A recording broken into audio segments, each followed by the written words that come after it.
Aaron Hardy with the new ball for the third and final time. Here we go. Playing a miss to start with. Ollie Hares is going to take his opportunity today to have a real go at things, and he gets underway in fine style. This is a chance he might not have had if it wasn't for that shoulder injury to Michael Jones. And Hares gets that a long way behind square and into the hospitality tent for 6. That's a good strike. He gets to double figures. Scotland have started confidently. Bowls him. It's an inside edge that's been dragged on, and Hardy, he celebrates. Hares looking to go to his favourite leg side, but again, a little bit like Munsey's delivery yesterday, Hardy was acutely aware of where the left-hander was trying to hit. Oh, what a strike this is. Munsey likes it, and like it for good reason too. The fans have their arms aloft, as does David McLean. It's a maximum 10 to third. It's 27 for 1. Mullen goes over mid-on, and it goes all the way. It's the flamingo leg kick from McMullen. What style he plays with. Pulled away behind square, gets good reward, and it is going to go for probably 1 bounce and 4. Inside edge, Fortune and 4. No one behind square really on the leg side apart from a man out at deep backward square leg. Definitely a bit lucky, but George Munsey will take that. Oh, this is massive. One of the biggest we've seen as Munsey goes downtown right over the Scottish flag and gets the umpire's arms aloft for 6. Taken straight to the man. And Munsey, who's got all that power, was just looking to guide one away, but all he could do was pick out Travis Head at short third, and Green strikes back. Oh, swept hard, and that's 4 runs. Berrington wants to get on top of the youngster. Cameron Green comes in, and there's commentator's curse. That looks like an absolute beaut from Cameron Green. We've just seen the spin from both ends, going back to seams as Mitchell Marsh, the captain, not allowing any batter to settle into one particular type of bowling. Gets underneath that one, and it goes all the way. Well, there's a little release in the tension that had been building. McMullen frees his arms. Oh, that's a lovely sweep shot. Cross now, getting his first boundary. And another one falls, tried to give himself some room, but foxed by Adam Zampa, and really frustrated there. Matt Cross couldn't really get going. Generally good against spin. He's up against one of the best in the world. And down on one knee, there's the elegant stroke. It's so languid, and it goes all the way, so McMullen breaks loose. Oh, comes down the pitch, and it's going to land safe. He lost his shape there, McMullen, but the end result is a boundary. It was streaky. And that one is skewed. It's going to land safely, and wouldn't you know it? Well, Adam Zampa, they are not going to let you forget that one easily. You're going to have to take it on the chin. Leask gets a good piece of this and gets enough of it to go all the way.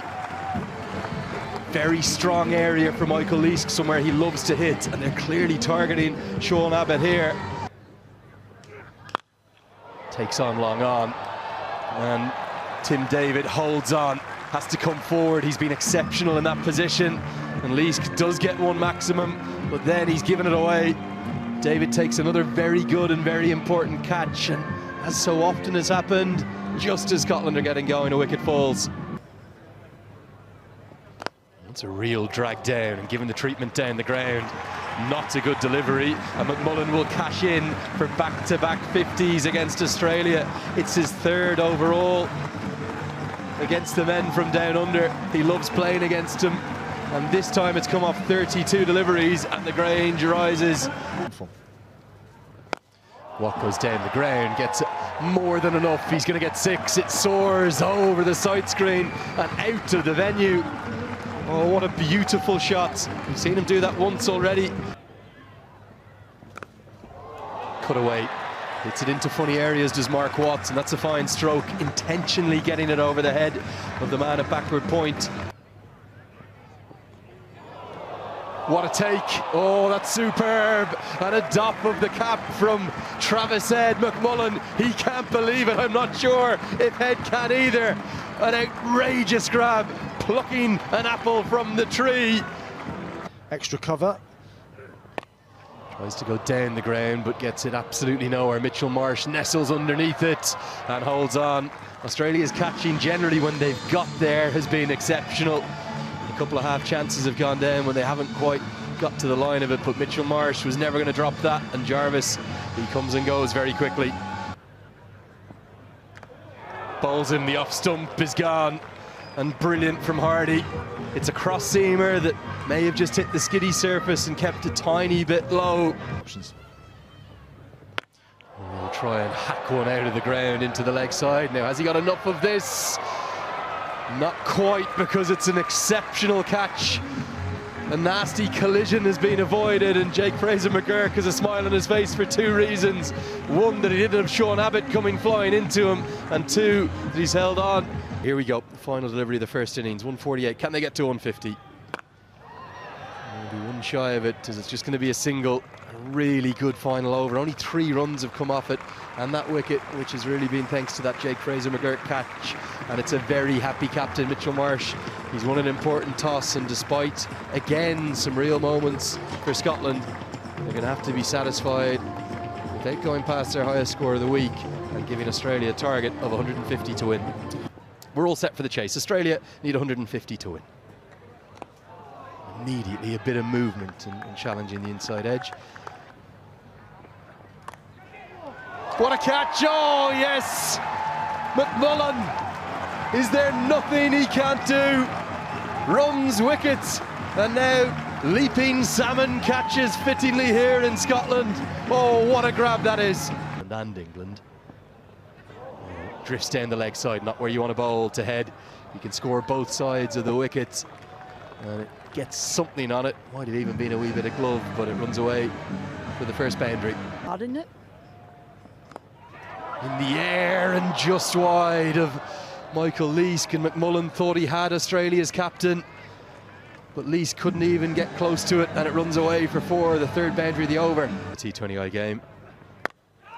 This goes miles up. George Munsey is the one who's going to have to take it, and take it he does. It's Curry again. He's got them dancing in the crowd, and Head, he now falls too. Both openers are back in the hutch. Maybe at the latter. Boys, he's off mark there, is McMullen. Well, is there already shades of what we saw yesterday? It was back-to-back no balls yesterday. This time it's a 5 wides. It just eases and alleviates all that pressure that was building up. Cards like Chris Sole. Edged away for 4. Not convincing from Marsh, but he will get a boundary to close out the 5th. It's 29 for 2.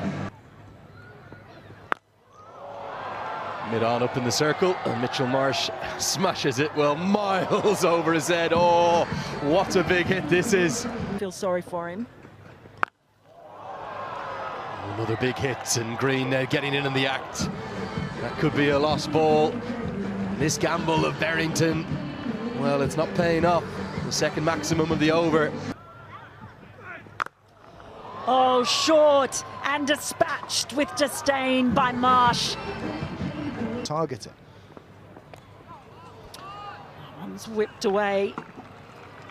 And it's going to be 4 as well.